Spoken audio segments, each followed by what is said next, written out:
times we spent 5 hours in counseling people that turned around and left. Now, y'all know I was bitter about that, right?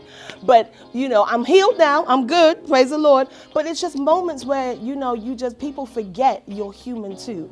They think because you're a pastor or you're a minister that you're superhuman. And I'm telling people all the time, you're not.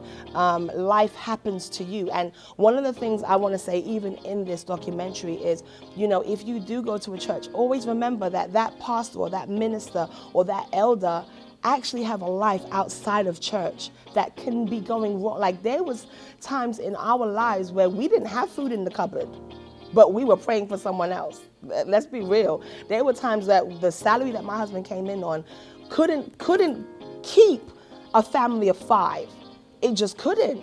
And we had to believe God like everybody else. And people were still calling us like, I need help. And can the church help me? But we weren't even looking to the church to help us. So there's so many aspects that people don't get to see. And I kind of think that that's why we're doing this. We want you to kind of see, hey, yes, we're all standing and we're firm in faith, but at the same time, we're human. And there's moments in our lives that are vulnerable, that there's moments in our lives that we wish we could share and let people know, hey, can someone pray for me?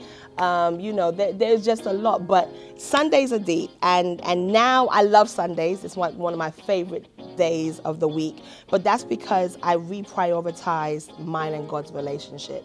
I felt like I was serving people and not serving God. And that's the thing that I think a lot of people in ministry get confused about, and sometimes we think serving people is serving God, and it's not. And so where Sundays used to be a chore, Sundays are now a blessing. So I love Sundays now. So church life is good if you allow God to be the reason why you do church life. And he's now my every reason. And I'm not saying he wasn't my reason before, but when you get so busy serving and so busy helping people and making sure your ear is ready for them and you're there for them, and you sometimes forget. And so I had to kind of step back and say, God, refresh me. And just like David said, renew the joy of my salvation. And he did. And so because of that, I love church. I love the church folk. I love them in all their crazy ways. I love them. I love church. So, you know, one day come and see us. Come and hang out with us. We have fun.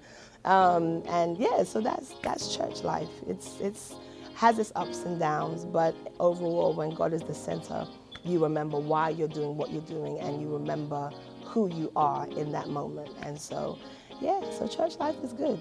It's good now. And on our channel, if you know us, we're about faith, the Christian faith, lifestyle, and entertainment. Watch our content, and hopefully you'll have content that makes you think, feel better, but build your faith for your real life. When you're around here, guys, you know what you got to do. Subscribe.